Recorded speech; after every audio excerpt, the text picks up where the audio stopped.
My sister-in-law is an attention-hungry goblin and is so cringe with how far she will go to be in the spotlight. I finally blew up at her.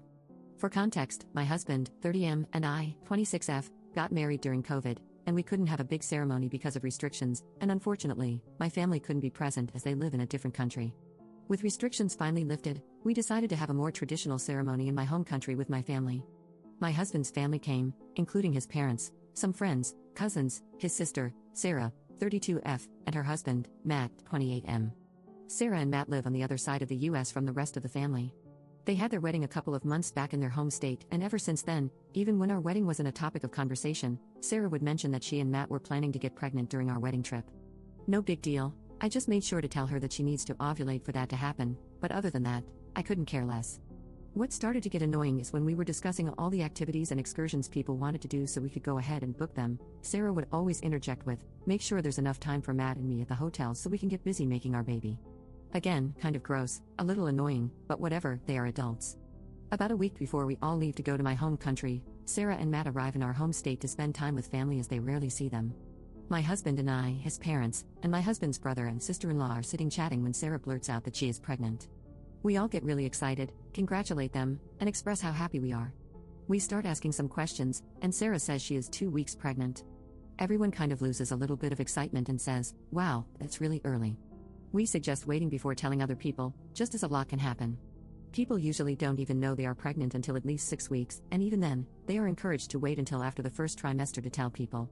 My brother-in-law and sister-in-law were very happy and excited for them but cautioned them even more as they have experienced multiple complications before having their first child. Matt replied by saying they are only telling the people closest to them, such as his parents, her parents, and her siblings, no one else since it is so early. Well, the next day, Sarah called her great-uncle and his wife over for drinks and decided to tell them too. She called her one aunt and uncle and told them, and by the end of the day, basically the entire extended family knew, as well as some of her mom's friends who stopped by the house and Sarah told.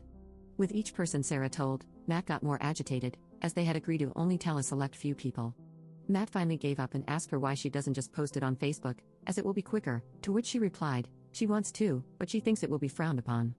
My husband came to me and said it feels like she is trying to draw attention away from us and our wedding, as she is known to do anything and everything to have the spotlight on her. I told him not to worry about it, as when we are in my home country, she won't know many people so she won't say anything. He agreed but went to his parents and told them what he was feeling, and asked if they could politely suggest that she keep it to herself when we left for the trip. They agreed that it was valid for him to feel that way, as they know she hates it if the focus is not on her. Anyway, we leave for the wedding, and I see my mom for the second time in 5 years. Obviously, it was a very emotional reunion, but we wiped off our tears quickly and sat down for a meal with my husband's family. After I introduced her to everyone, the waiter takes our order, and the first thing Sarah says to my mom is, "Your daughter probably already told you, but I won't be drinking this trip." My mom says that it's no problem, you don't have to drink to have fun, and that Sarah will still have fun, even if she chooses not to drink. Sarah interrupts my mom to tell her it's not by choice that she is not drinking, but that she is pregnant. Keep in mind this is 10 minutes after she met my mom. My mom says congratulations and keeps on with another conversation. Sarah interrupts my mom again and tells her how she is 2 weeks pregnant and just so excited. My mom, who is practicing medicine, then tells Sarah the same thing we did, that she should probably wait until she is in her second trimester to tell people, and Sarah completely ignores her. The same thing happens with my aunt, cousins, uncles, sister, and grandparents, all of whom she had never met before. My husband yet again speaks to his parents and asks them to please tell her to keep it private because it feels as though she is purposefully trying to take the attention away from our wedding. They say they will talk to her. Matt actually comes up to us and apologizes, saying he agrees that it has gotten out of hand and that the number of people who know is way more than the number they agreed upon. Fast forward, we are sitting eating while we wait for one of our excursions. A family that I lived with for 3 years when I first moved to my husband's country flew out for the wedding and met up with us for lunch. Keep in mind they have never met Sarah. The wife and I are talking about the wedding and all the arrangements, while Sarah sits across from us and listens to the conversation. My husband orders some shots for everyone at the table, but when his mom says she doesn't want one, he tells the server to -1. Sarah hears him ordering the shots and goes off yelling across the table, "I can't drink, you know I can't drink a shot, why would you order me one?" Everyone kind of stops and looks at her for a moment, before my husband says it's not a problem, as Matt said he wants to. Everyone then continues their conversation, including the wife and me. Sarah interrupts me and continues to make a big fuss over how my husband ordered her a drink when he knows she's not drinking. The wife then says it's okay because Matt said he'll drink it, so it's not going to waste. Sarah then repeats how annoying it is that my husband ordered her a shot, and I say not to worry because I'll just drink it if Matt doesn't want it. She keeps doing this until I finally tell the wife she's not drinking because she is pregnant. The wife says congratulations and asks how far along she is, then also advises her to be careful about telling too many people. This situation happened about 3 more times in the week leading up to the wedding. Now, the last time it happened, she was telling my high school friends at the wedding how sick she has been, but no one asked why she was sick. They were just empathetic and saying they hope she feels better.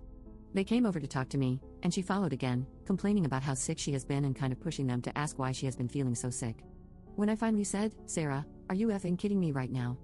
No one gives a crap that you are pregnant, they don't even know you." Sarah ran off crying, and my mother-in-law heard me say that and told my father-in-law, who screamed at my husband, saying how we hurt Sarah's feelings and how she is just excited. My husband doesn't think I did anything wrong, and my high school friends think I was fine too because they know the backstory.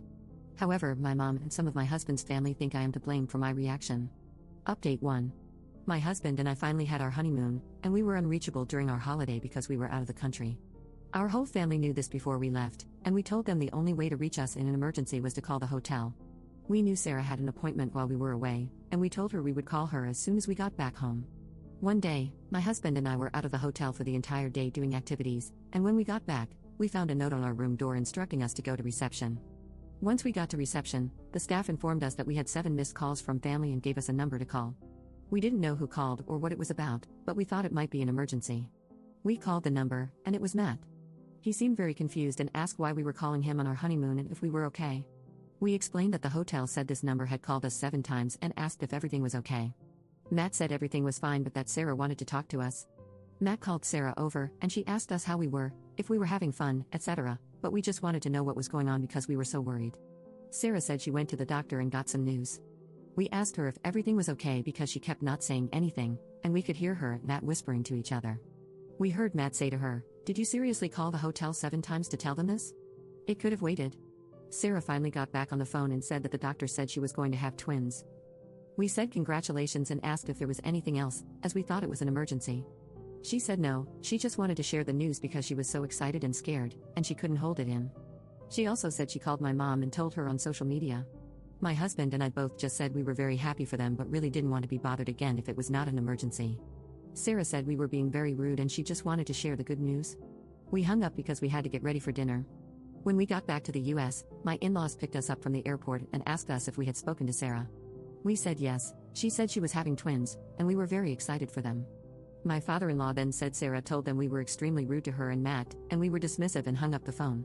We told them what really happened, and they said that is not what Sarah has told the whole family.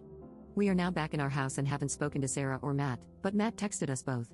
The text only came through later, where he said he was so sorry that they bothered us on our vacation and he felt horrible. We just texted back and said all was good, and that we were very excited for both of them. All I can say about this whole situation is that I am very happy that we live on the other side of the country from Sarah. Update 2. Hi everyone, sorry it's been 3 months. I have been really busy with work. Sarah is still pregnant, due at the end of August, with 2 babies, 1 boy and 1 girl. My husband and I have started to try and have a family of our own. No success yet, but we are not worried, it's only been 2 months.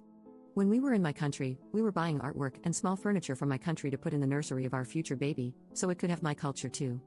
Sarah and her husband bought some things too for their house, and my mom was in town with Sarah one day when we did a trip they didn't want to do and bought some things for us. She told Sarah it was for the nursery for our future baby. When Sarah heard what our idea for our nursery was with my culture, she decided she wanted her nursery to be like that and bought almost everything we bought. We didn't say anything because we thought she was just buying for her house and for friends, souvenirs, etc. Some time passed after everything happened at the wedding and the honeymoon, and Sarah called me to see if I could go to a store where we live and look at some baby things for her because they don't have that store. I said yes and spent almost 2 hours with her on the video call showing her things, taking pictures, and saying we could get it and mail it to her if she needed anything. So we were on good terms. Then a week ago, she posted on Instagram her nursery in progress, and it was exactly what I said I wanted. The theme isn't something very common, but it's my culture. Think like dragons for China or geisha for Japan. A very big part of the culture, but not usually a baby theme. I saw it and got mad. I showed it to my husband, and he was mad too, but he said, let's just give it a few days, and then talk about it again, and then we can decide what to do. So I said okay and waited. Sarah called us a couple of days later to tell us the name she decided for her babies. The boy's name is very sweet, a mixture of a family name on Matt and Sarah's side. The girl's name is where the problem is. Her first name is very pretty, we love it, but her middle name is my husband's name that we said we wanted to use if we had a son. It's not a general neutral name like Taylor, it's a boy's name like Jonathan. My husband said, "That's my name," and she knew we wanted to use it. She said it's also their uncle's name, and that's who it's after. My husband kept saying, "But it's my first name, and it's a boy's name, and we are still going to use the name if we have a son." This is where Sarah lost her mind. She got so mad and started yelling that cousins cannot have the same name and she chose it first. My husband just screamed, "It's my name." Finally, Sarah just hung up after she said she thought my husband would be happy that she is naming the baby the same name as him. Again, we gave it a couple of days, and then I had a talk with my husband and said I am still very upset about the theme. It feels like Sarah always gets what she wants, no matter what other people think, feel, or are affected. I told him it's like the camel's back broke from all the straws over the last years. I told him I was going to call Sarah and tell her how I feel and just talk about it. He said okay but told me to wait one more day so I wouldn't be very angry when I called. I called my mom and told her what I told my husband, and she was furious.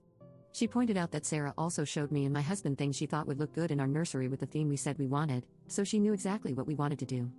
I took a couple of hours to get my brain ready and called Sarah to talk to her about it. When I was talking to Sarah, I made sure to tell her that the nursery wasn't the main issue, that it was just the last thing I could take. I told her it feels like everything is always about her and how she wants it, and screw everybody else. I said it's been almost 4 years of that, and the nursery was the last straw. I made it a point to talk to her nicely, not raise my voice, and use kind words, but she went off. She said a nursery theme isn't something you can own and that I actually copied her. I told her it's my culture, so I don't know how that works. She called me such bad names and cursed me out, and I told her if she didn't stop, I was going to hang up. She kept saying nasty things, and I told her again, but she kept going, so I hung up after I told her to lose my number and not contact me ever again. I haven't had any other contact from her, and neither has my husband. It feels like a weight off my shoulders. I wish her the best, but she cannot be a part of my life if she is acting like this. I also removed her from all socials. So that's that, Sarah and I are done.